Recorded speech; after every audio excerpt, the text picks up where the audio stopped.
पर फिर पृथ्वीराज चौहान और महाराणा प्रताप जी की बातें क्यों होती है? मैं उसका रीजन बताता हूँ। टाइमलाइन सेट करते हैं। चौहान अपने पीक पर हैं, विगराज दिल्ली पर कब्जा कर गए। विगराज तो अजमेर बैठ के दिल्ली कंट्रोल कर रहे थे, पृथ्वीराज तो दिल्ली आ गया, दिल्ली को कंट्रोल करना शुरू कर दिया पृथ्वीराज के टाइम तक आते आते।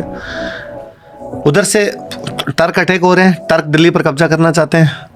पृथ्वीराज से उनकी लड़ाई होती है 1191 में, त्राइन का पहला युद्ध। पृथ्वीराज मोहम्मद गोरी को हराते हैं। मोहम्मद गोरी का जो वहाँ का सेनापति था काजी जियाउद्दीन, उसको गिरफ्तार किया जाता है, उसे काफ़ी दिन यहाँ पे रख के फिर छोड़ा जाता है। अगला जो बैटल है 1192 में, सेकंड बैटल ऑफ टेरिन, उसमें पृथ्वीराज हार जाता है। गोरी दिल्ली पर कब्जा करने में कामयाब हो जाता है। भारत की हिस्ट्री चेंज हो रही है, तो जहां पर वो चेंज होगी ना, जहां पे फॉल्ट आएंगे ना, वहां पर ज्यादा चीजें बातें की जाएगी। इसलिए पृथ्वीराज बात तक बात की गई कि पृथ्वीराज के टाइम में क्या हुआ क्या नहीं हुआ था, क्योंकि उसके बाद में भारत की हिस्ट्री चेंज हो रही है। उसके बाद में पहली बार भारत में जो टर्क थे वो दिल्ली आ रहे हैं, उससे पहले तक दिल्ली नहीं आ पाए थे वो, इसलिए पृथ्वीराज की ज्यादा बातें हुई। महाराणा प्रताप की अधिक बातें होने की रीजन ये है कि उन दिनों में जब अकबर लगभग भारत को अपने पक्ष में करता जा रहा था, उस समय कोई एक आदमी खड़ा होके और ये कहे कि ना, मैं किसी भी प्रकार से तुम्हारे साथ आने के लिए तैयार नहीं हूं, तो ब्रेवरी तो अलग दिखती है ना। महाराणा प्रताप अलग कैरेक्टर है बहुत।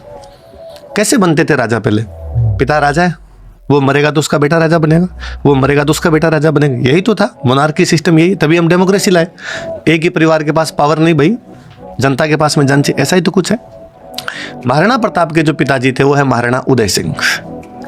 महाराणा उदय सिंह महाराणा प्रताप को राजा ही नहीं बना के गए, वो अपने एक दूसरे बेटे को राजा बना के जाते हैं, जगमाल। लेकिन मेवाड़ की जनता ने बगावत की है। महाराणा प्रताप उस मोनार्की के एज में, उस राजतंत्रों के काल में डेमोक्रेसी स्टैब्लिश कर रहे थे। वो सबसे बड़े बेटे नहीं थे? नहीं थे, तो सबसे बड़े थे पर उनको नहीं बनाया गया। ओ, पर क्यों नहीं? पहले राजाओं में ये आप दोष मानिए या उस समय का सामाजिक नियम मानिए, एक राजा के अधिक रानियां होती थी, एक से अधिक रानियां होती थी। फिर जिस रानी का इन्फ्लुएंस राजा पे ज्यादा होता था, उसके बेटे के राजा बनने की संभावना अधिक हो जाती थी। कालांतर में ये बड़ा नुकसानदायक रहा।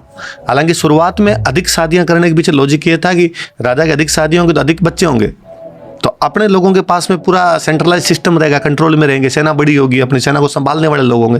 पर धीरे धीरे उसके बाद में साइड इफेक्ट भी देखने को मिले, उसमें एक वो भी था। टाइमलाइन की शुरुआत से पहले मैं चाहूंगा कि आप या तो कोई श्लोक सुनाइए या कुछ भी कह दीजिए, या किसी देवता को याद कीजिए। श्लोक का तो मैं तो राजस्थानी का स्टूडेंट हूँ, बेसिकली हमारा राजस्थान की जो लैंग्वेज है वो राजस्थानी है।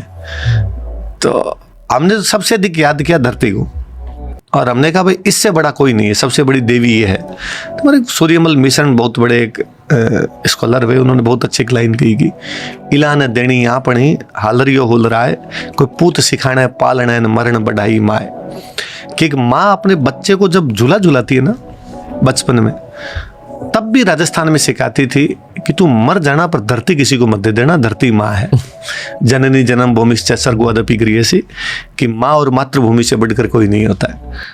तो राजस्थान के लिए एक बहुत अच्छी बात है कि हमारी बारिश कम होती है, ऑब्वियस सी बात है, पश्चिमी राजस्थान पश्चिमी भारत बारिश कम लेता है, तो हमने उसको भी इंजॉय किया कि कम होती तो होती है। तो हमारे किसी कवि से पूछा गया कि भाई इतनी कम बारिश क्यों होती है, तो उन्होंने कहा जब बादल हमारे ऊपर से निकलते हैं ना, तो उनको थोड़ी शर्म आ जाती है कि इस धरती ने खून पी रखा है, पानी तो क्या ही पिलाया जाए इसको। पानी रोकाई प्यावणो रगत पियोड़ी रज, शंका मन में समझान घण नहीं बरसे गज।